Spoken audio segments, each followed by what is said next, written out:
when we earned our first 50 million, that's when we started invested in our own property. So right now, we have our own building in Taguig City.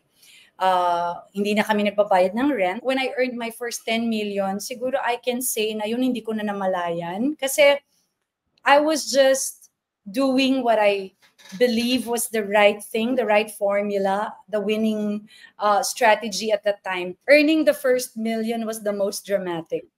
Like with Matching Tears pa siguro yun. I remember that was a project that I did na talagang halos hindi ko tinulugan. Yun yung mga panahon na I was very hands-on, na iilan pa lang yung mga tao ko.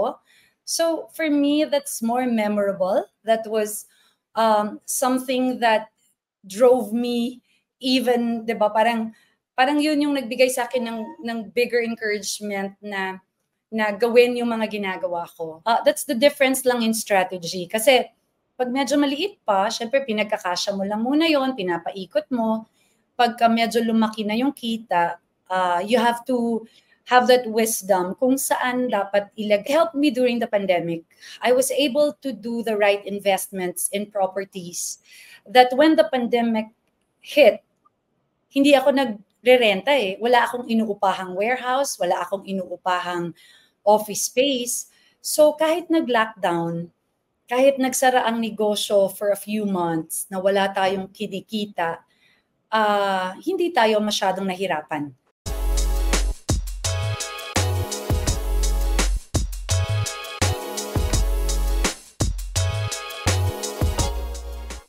So now, as you have scaled the business, I'm sure money was coming in. So, syempre, ano yung naging difference when you earned your first million, 10 million, even 50 million?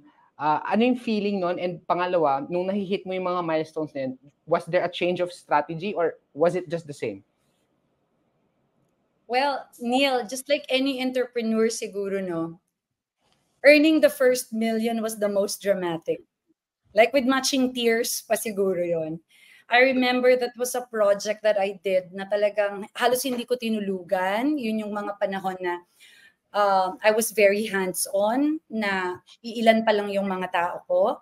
So for me, that's more memorable. That was something that drove me even, di ba, parang yun yung nagbigay sa akin ng bigger encouragement na gawin yung mga ginagawa ko.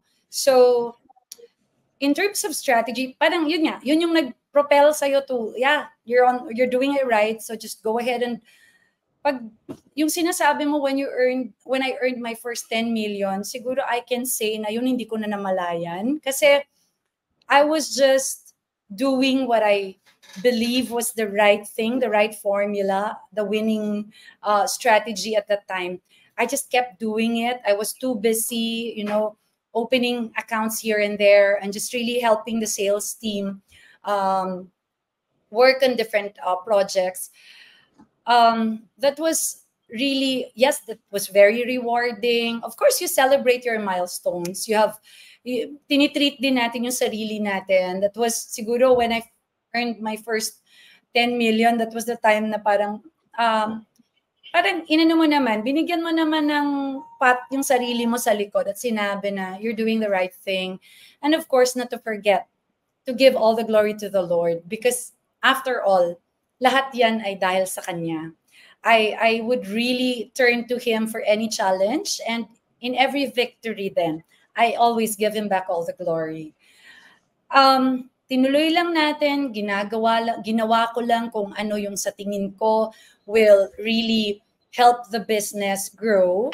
And yung sinabi mo, when we earned our first 50 million, that's when we started invested in our own property. So right now, we have our own building in Taguig City. Hindi na kami nagbabayad ng rent because we had to be good stewards of the blessings. So when I started earning that much, lagay na natin sa investments. Bumili ako ng property para patayuan ng front office. So sa Taguig, nandun yung aming mga, yung sales team, yung finance, yung creative. And then eventually, as you earn more, as you open, as you're given more opportunities at mas dumadami yung kinikita mo, I invested in another property for a warehouse naman. Kasi yung nature ng negosyo namin, the printing side of it, requires a lot of space for bigger machines. So siguro that's the difference lang in strategy. Kasi pag medyo maliit pa, syempre pinagkakasya mo lang muna yon, pinapaikot mo. Pagka medyo lumaki na yung kita, you have to have that wisdom kung saan dapat ilagay. Kasi you know how it helped me, and kaya gusto ko siyang i-share, Neil. It helped me during the pandemic. I was able to do the right investments in properties that when the pandemic hit, hindi ako nagre-renta eh. Wala akong inuupahang warehouse, wala akong inuupahang office space. So kahit nag-lockdown, kahit nagsara ang negosyo for a few months na wala tayong kinikita, hindi tayo masyadong nahirapan because we were able na to invest in our own properties. So I think that's mainly the difference between dun sa mga naitanong mo sa akin in terms of strategies moving forward.